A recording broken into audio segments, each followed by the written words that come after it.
परंतु मुंबईत असे मुंबई आणि उपनगरात असे अनेक असे होर्डिंग्स आहेत ज्यांच्यावर कारवाई होणं देखील गरजेचं आहे. काय सांगाल आपण, पहिली प्रतिक्रिया काय आहे? निश्चितपणे खरं तर 40x40च्या पेक्षा मोठा बोर्ड असता कामा नये असा नियम आहे.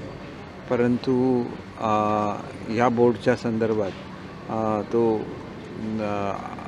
ज्या ठिकाणी कॉलनी आहे त्या ठिकाणी हा बोर्ड होता आणि त्याच्यामुळे अशा तऱ्हेचे बोर्ड उभारणं हे खऱ्या अर्थाने अतिशय डेंजरस आहेत. शेवटी अपघात घडलेला आहे आणि वादळसुद्धा आलेलं होतं, परंतु याच्याकडे दुर्लक्ष करता येणार नाही की सेफ्टीचे नॉर्म्स हे त्या ठिकाणी ज्याच्या मालकीचा हा बोर्ड होता त्यांनी पाळलेलं नाही. त्याच्यामुळे त्याच्यावर कडक ॲक्शन होईल. पण कडक ॲक्शन झाल्यामुळे जे दुर्दैवी मृत्यू झालेत त्यांचं दुःख दूर करता येणार नाही.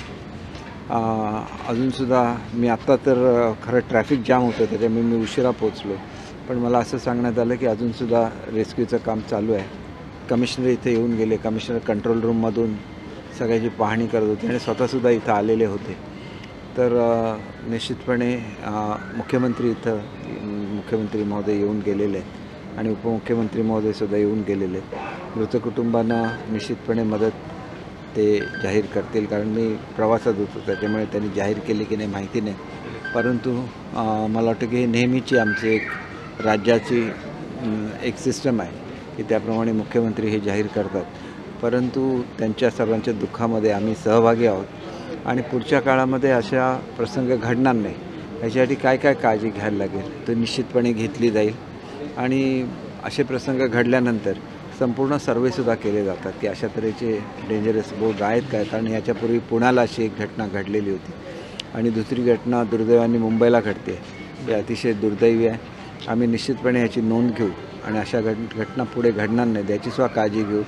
मी देवाची कृपा समजतो की वडाळ्याला जो अपघात झालेला होता त्याच्यामध्ये ह्याच्यापेक्षा मोठं स्ट्रक्चर होतं आणि ते कोसळलेलं होतं. सुदैवाने तिथं केवळ लोक जखमी झाली आणि तिसं 4 लोक आता ॲडमिट आहेत. उरलेल्या लोकांना घरी सोडण्यात आलं.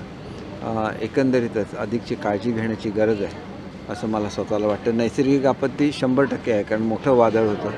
अनेक ठिकाणी अनेक झाडं उन्मळलेली आहेत आणि झालेल्या प्रसंगातून काही बोध घेऊन पुढच्या काळामध्ये अधिकची काळजी घ्यायला लागेल. परंतु डॉक्टर चांगली काळजी पेशंटची घेत आहेत.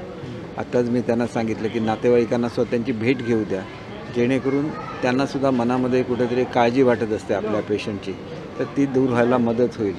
इथल्या जागा आणि जागेची उपलब्धता बघता इथल्या डॉक्टर्सनी अतिशय चांगली कामगिरी केलेली आहे आणि जागा आता भरल्यामुळे उर्वरित पेशंट हे KEMला पाठवण्यात आलेले आहेत, काही सायनला पाठवलेले आहेत. त्यांच्यावरसुद्धा चांगले उपचार होतील याची आम्ही काळजी घेऊ. आतापर्यंत काही आकडा आपल्या हाती आलेला आहे का सगळे हॉस्पिटल्स मिळून किती? 4 इथं 70 पेशंट ॲडमिट आहेत. 4 हॉस्पिटलमध्ये डेड झाले आणि 4 ऑन द स्पॉट डेड झालेले आहेत. तर पोस्टमॉर्टमची प्रक्रियासुद्धा पूर्ण केलेली आहे. जे पेशंट KEMला हलवले आहेत त्यांना काही मेजर सर्जरीज आहेत, परंतु एकंदरीतच त्या मानाने एक क्रिटिकल पेशंट सोडता इतर पेशंट ऑब्झर्वेशन खाली आहे. सर, हे जे होर्डिंग्स आहेत याचं ऑडिट होण्याची गरज तुम्हाला वाटते? निश्चितपणे ऑडिट म्हणजे कसं असतं की ज्याला म्युन्सिपाल्टीची परवानगी असते त्याला नियमच आहे की 40 फूट बाय 40 फूट याच्यापेक्षा मोठा बोर्ड असू शकत नाही. परंतु हा बोर्ड खूपच मोठ्या साईजचा होता. त्याचप्रमाणे त्याच्यामधून हवा खेळावी म्हणून त्याला होल्स असायला लागतात. ते सुद्धा ह्याच्यावर होते की नाही हे पूर्णपणे बघायला लागेल. आणि त्याच्यामुळे एकंदर ही काळजी ही आपण केवळ व्यवसाय बघतो आणि त्याच्यामध्ये लोकांची सेफ्टी बघत नाही. त्याच्यामुळे आलेल्या प्रसंगाला याचा जो मालक आहे त्याला निश्चितपणे सामोरं जायला लागेल. एकूण सर्वच पक्षाने या होल्डिंग संदर्भात या 15 दिवस अगोदर किंवा गेल्या वर्षापासून तक्रारी करायला सुरुवात केली होती. मात्र पालिकेचं कुठेतरी दुर्लक्ष झालं असं म्हणता येईल का? कारण 15-20 दिवसापूर्वी किरीट सोमय्या देखील त्या स्पॉटवर जाऊन आले, तर त्यांनी देखील तक्रार केली होती.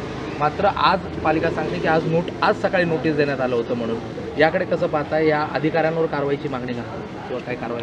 एक गोष्ट अशी आहे की या संदर्भात कोर्टामध्ये केस चालू आहे की ह्या बोर्डाला रेल्वेचा नियम आहे त्याप्रमाणे रेल्वेच्या नियमानुसार यांना परवानगी देण्यात आली होती आणि ते महापालिकेला मान्य नव्हतं आणि त्याच्यामुळे ही केस कोर्टामध्ये आहे आणि या संदर्भातला अंतिम निर्णय व्हायचा आहे.